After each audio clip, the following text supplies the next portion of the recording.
So, welcome to the video of Mouse PI. Sui, thank you so much for the watch streak. Mouse PI for hire is an FPS more than meets the eye. It's a video I was interested in from IGN. I know not a lot of people love IGN. There's a lot of hate for IGN probably most of the time.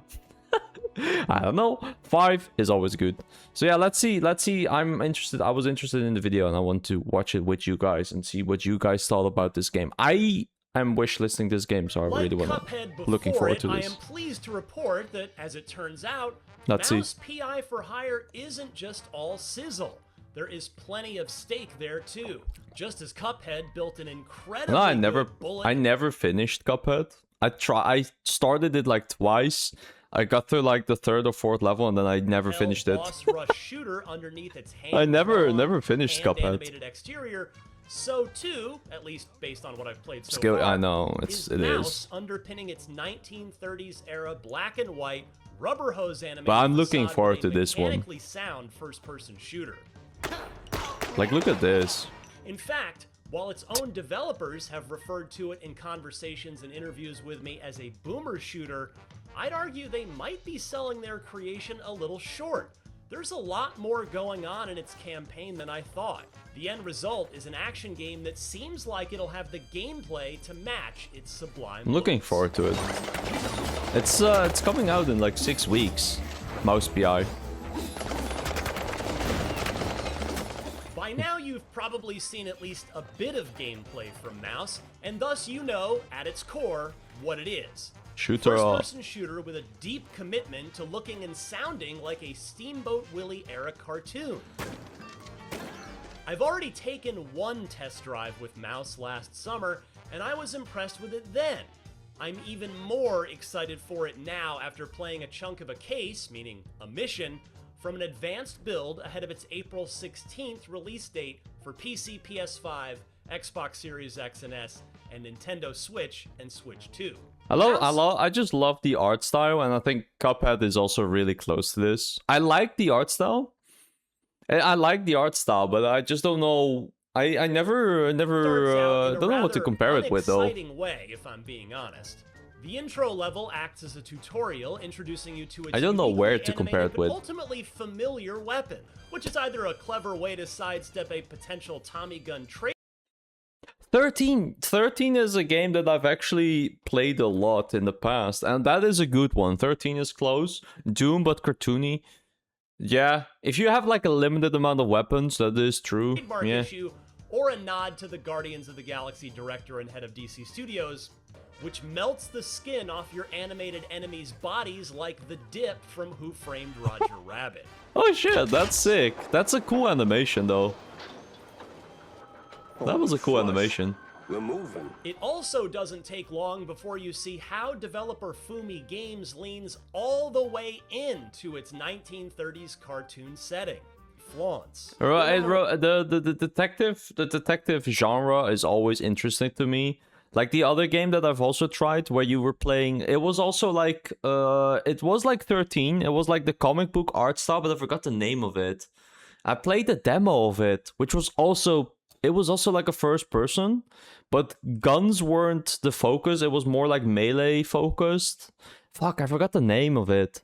There was also like a game that had that style where you were using like your fist and everything, and that was also an interesting one where you were playing as a detective. I like the games that show you, that make you play as a detective. There was this other game that I'm going to show you guys on Steam really quickly that I bought, and I liked the idea behind it. This one, Fallen Aces. I like this game. This game is also very fun. Shadows of Doubt. I don't know if you know this game, but this is also a very interesting game. This is where you play Fallen Aces or this game. I don't know which one you mean now, Tenders. But this game is also very fun. It is all generated shadows. Yeah, this game is a lot of fun if you know how the mechanics work.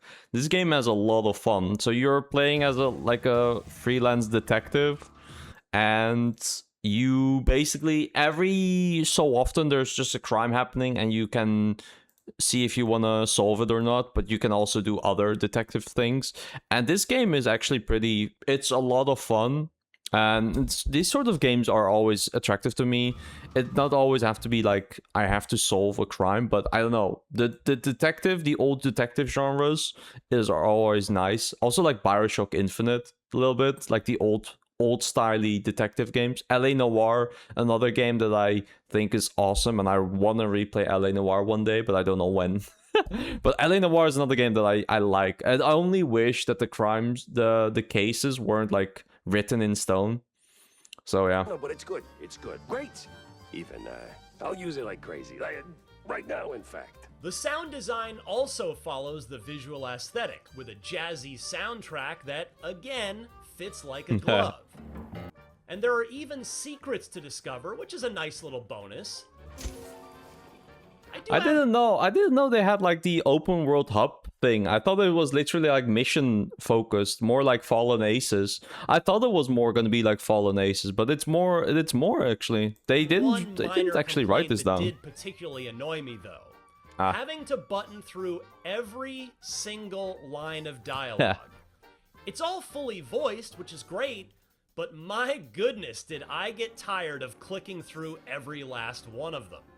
I would love an option to get rid of that for the final game, please. I'm gonna punch him at some point. I think you need both. Back to the combat. I think they need both. The early mission I played was clearly not showing off every trick in Mouse's arsenal. Most of the fights were fairly simple against no more than 2 or 3 foes, but I nevertheless had a good time. I love the reload animation from the shotgun. Like he shoots against no more than 2 or 3 foes, and then he just has a handful of shotgun rounds and he just pops it in there.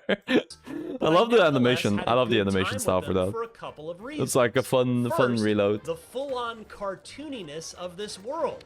Remember how I said earlier, twice already I think, that Mouse leans into everything it's trying to do? That even applies to the kill animations. If you headshot an enemy mouse robot, their head will simply pop in over-the-top cartoon style with drops of oil spewing out of the pencil-thin neck stump. Yeah. There's even lockpicking, in which you cleverly use your mouse tail to maneuver inside the lock and hit the pins and tumblers correctly. Ooh. And second, it's the weapons. I simply love using them.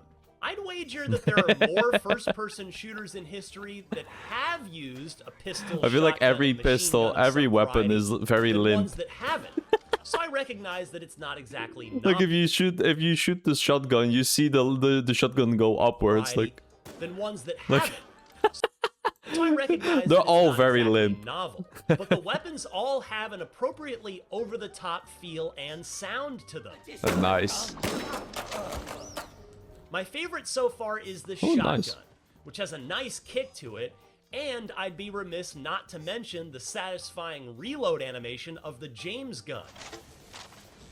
That's not to say there aren't original ideas in Mouse's arsenal, however. The turpentine gun, as I mentioned earlier, fires blobs of ink-dissolving solvent that melts these cartoon bad guys, leaving their bones on display before like they Mouse has this is like Mouse having like the writer's art. Like you remember Mickey Mouse's art game where he has like the paintbrush where you can change stuff in the game? This is like that. Like this is, you're also playing as a mouse who can like acid people. Into a pile of basically. Dust. It's one of my favorite first-person shooter weapons in a good little while now. Maybe since Doom the Dark Ages' Skull Crusher gun from last year. Also, not only do I really enjoy using Mouse's weapons, I get a kick of just watching them in action. The rubber hose animation makes your guns look like they're constantly wiggling, and the rubber hose, are all equally satisfying. I can't wait to see what other squirmy firearms There's your rubber hose feel. In the rest of this single-player only campaign. Robo-Balls. Absolute. Nice. Mouse is also promising plenty of boss fights, and though I only got to experience one of them over 3 phases, it definitely made me up my game a little bit.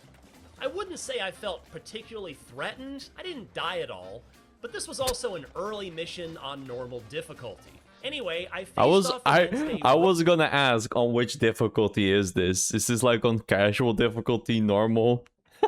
Like oh no, IGN sometimes struggle with tutorials. Robo Mouse called the Whatchamacallit, whose identity will be properly revealed when you play the game for yourself. I had to jump to avoid bolts of electricity spinning around the floor and take cover behind glass panels that would pop up when she moved to another phase of her attack. Damn. The encounter definitely kept me on my toes, and I'm looking forward Nice. to seeing how the challenge ramps up in later boss fights. That's gonna be fun. As I mentioned at the top, I'd already just had the normal privilege boss of fight. playing Mouse last summer, so I came into this new hands-on session with some earned optimism. But when I was done with this newest preview build, I was left even more impressed than I'd expected to be.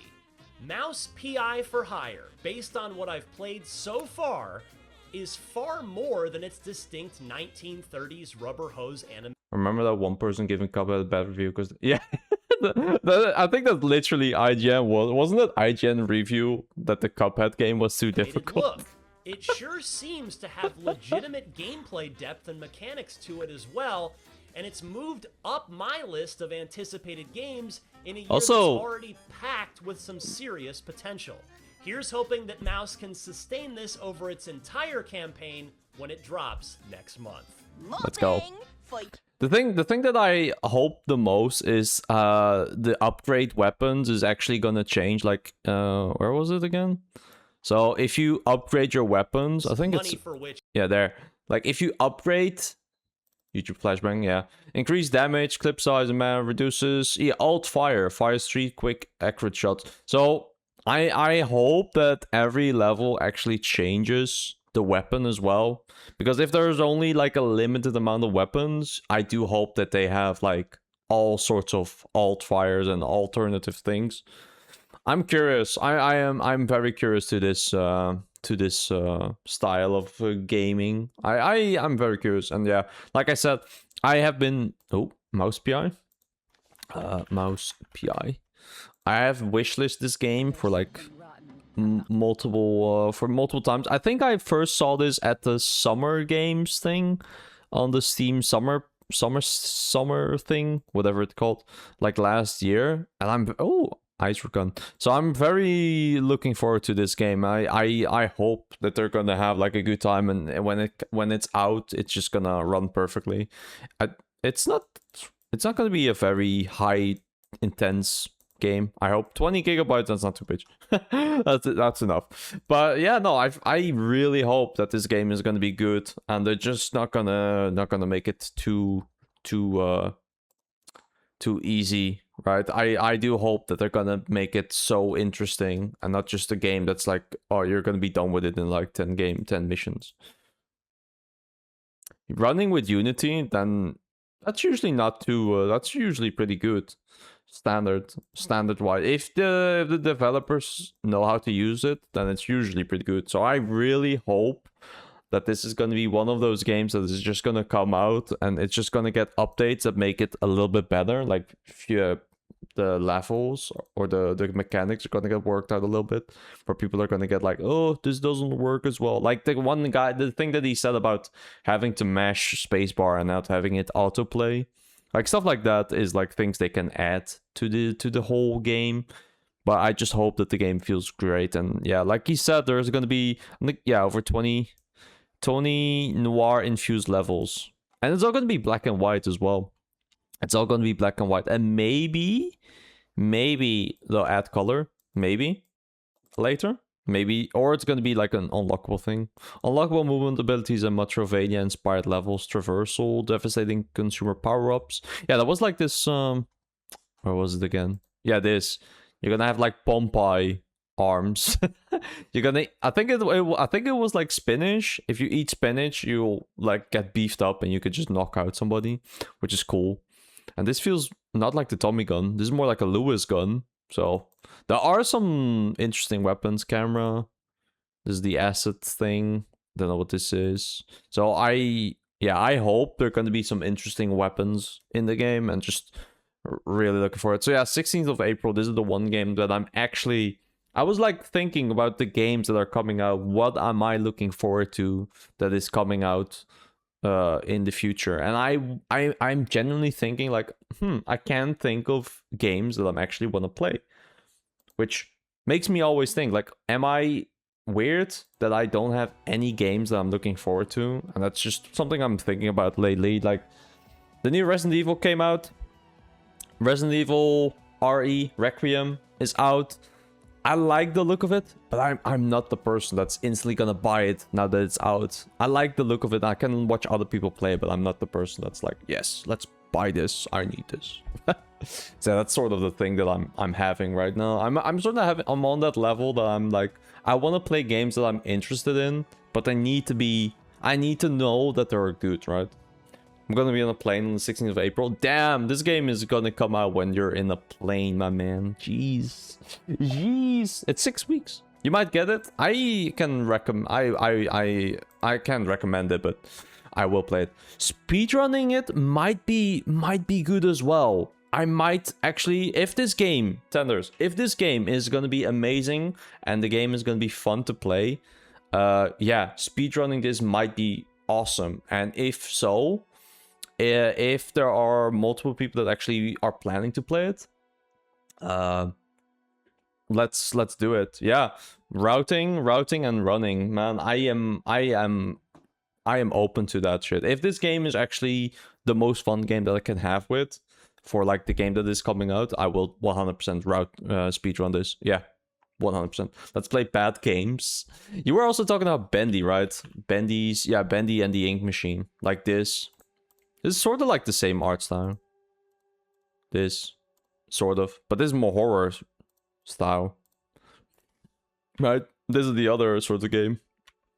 Which seems to fit in the whole area. I was talking about this game, the Mickey Mouse... No, wait, what was it, Mickey's? Disney Epic.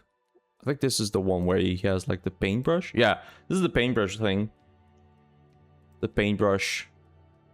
Right? It's like the paintbrush. I think the first one was the better one. I think people like the Mickey. I think the first one is the one that's loved by everybody. Oh, this is the remake. This is a remake version of it. Ah, interesting, interesting. I didn't know that. When does it come out? 2024. Damn. It could be on a plane for 11 hours. Jeez. I think the longest I've been in a plane is like 4 hours. 4 hours, probably. Remind me of Infinite. Bioshock Infinite. Yeah. It's gonna be... it's been a while. Been a while. Hey, same gun. Same gun as Mickey. Or Mouse PI. So far as 2 hours. You're going from 2 hours to 11. I think the longest I've been in a plane is like 3.5. 3.5 hours, I think. That's the longest I've been in a plane. That's longest I've been. But yeah, I'm doing alright, So yeah, thank you guys for watching this video. If you enjoyed this video, come hang out on the streams. Yeah, as you can see, I will want to do more of these kinds of videos. So thank you so much for watching. Like, subscribe, and share this with everybody who wants to know more about MousePI or other games, and I'll let you know for next. Peace. See you then. Bye bye.